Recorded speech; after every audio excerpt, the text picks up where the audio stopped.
எல்லாம் ஒன்றும் வேண்டாம். என் மனைவியின் சிற்றன்னை என் அன்னைக்கு சமம். அன்னையின் பாதங்களை தொட்டு ஆசீர்வாதம் பெறுவது மகனின் கடமை. எங்கள் சீதை என் கணவருக்கு மட்டுமே பொருந்தும். ஆனால் இங்கு வந்திருப்பதும் அயோத்தி நகரின் அரசர். இத்தனை நடந்திருந்தும் நீங்கள் உங்கள் சிறப்பை நிரூபிக்க தவறவில்லை. ஆனால் என் மனம் கூறுவது என்னவென்றால், மித்திலையின் ஒவ்வொரு சுவரிலும் எழுதி வைக்க வேண்டும், அயோத்தி நகருக்கு யாரும் பெண் கொடுக்க கூடாது என்று.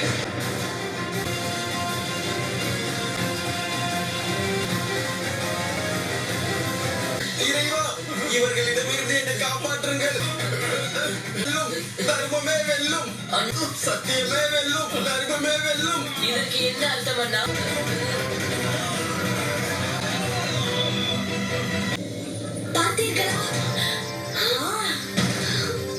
அவரும் என் மீது கோபமாக உள்ளாரா?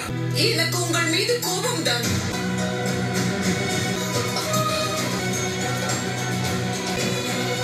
பெண்ணை திருமணம் செய்து கொடுத்த பிறகு அவள் மட்டும் புகுந்த வீட்டை சேர்ந்தவள் கிடையாது. மருமகனும் அந்த பெண்ணின் பெற்றோருக்கு மகனாக மாறிவிடுவார். தாங்கள் ஒரு முறையாவது எங்களுக்கு காண வந்தீர்களா? தங்கள் முகத்தை காணும் சக்தியை எங்கிருந்து திரட்டுவேன். தெரிந்திருந்தால் அடுத்த நொடியே இங்கு வந்திருப்பேன். வேறு காரணம் இருக்கிறதா தங்களிடம்? சீதைக்கும் உங்களுக்கும் திருமணமான பொழுது அந்த எம்பெருமானே உங்களை அனுப்பியிருக்கிறார் என்று நினைத்தேன். ஆனால் நீங்களோ எங்கள் மகளை தியாகம் செய்து எங்கள் மனதை காயப்படுத்தி விட்டீர்கள். நான் எதுவும் கூற வரவில்லை, கேட்கத்தான் வந்துள்ளேன். ஒரு தாயின் மனபாரத்தை இறக்கி வைக்க வந்துள்ளேன். உணர்வும் வேதனையும் தங்கள் கண்களில் இருக்கிறது ராமா. உங்கள் தலையில் இன்னும் எவ்வளவு பாரத்தை சுமக்க போகிறீர்கள்? நேர்மையானவர், உங்களை நிரபராதி என்று நிரூபிக்க எந்தவித ஆதாரமும் தங்களுக்கு தேவையில்லை. உலகிற்கு மரியாதையையும் பக்தியையும் கற்றுக் கொடுத்தீர்கள். அகலிகையை விடுதலை செய்தீர்கள். அதோடு என் அன்பு மகளை காப்பாற்றுவதற்காக அசுர இனத்தையே அடியோடு அழித்து விட்டீர்கள். அப்படிப்பட்ட உங்களை நான் என் வீடு தேடி வரும் பொழுது ஆரத்தை எடுத்து வரவேற்கவில்லை என்றால் என்னை போன்ற பாவி எவருமே கிடையாது.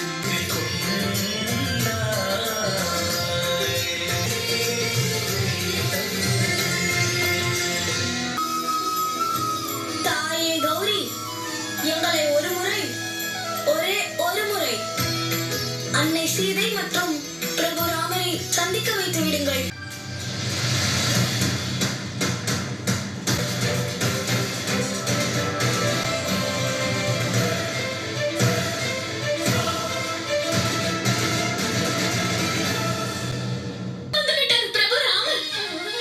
என்ன ராமரா? பலமும் புத்தியும் இரண்டும் அளவுக்கு அதிகம். இவர்களின் அன்னைக்கு அந்த ராமன் செய்ததை அதையெல்லாம் இவர்கள் தெரிந்து கொள்ளும் போது மனம் வேதனை அடையும். வெறுத்து விடுவார்கள், மனம் வெறுத்து விடுவார்கள். இந்த இடம்தானா என் தாய் சீதா பிறந்த இடம்? எனக்கு வேறு எதுவும் வேண்டாம் அரசே. நான் தான் தங்களுக்கு நன்றி கூற வேண்டும். தாங்கள் திரை புயலில் சிக்கியிருந்த பக்தனாக இருந்து அவளுக்கு மகனாக ஆகிவிட்டேன். இது என் பிரபு செய்த வினையின் பயன்தான் அரசே. அயோத்தியில் அஸ்வமேத யாகத்திற்கான ஏற்பாடுகள் நடக்கின்றதாமே, இது ராஜ்யத்தின் முன்னேற்றத்திற்கான சரியான தீர்வு. ராஜ்யத்தின் முன்னேற்றத்திற்கல்ல, அறநெறியின் முன்னேற்றத்திற்கு மன்னா.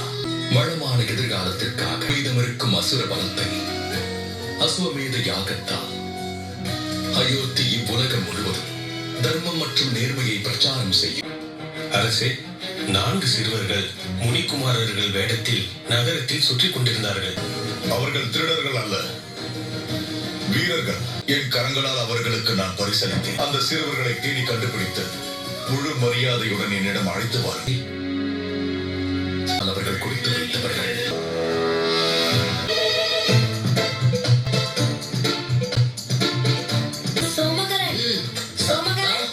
என்ன?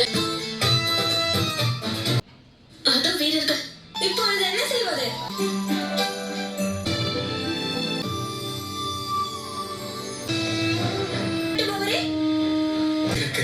தங்களின் காலை மற்றும் தங்களின் வண்டி இரண்டுமே ஆசிரம சேவையில் இருக்கிறது. நன்றி இறைவா, மிக்க நன்றி.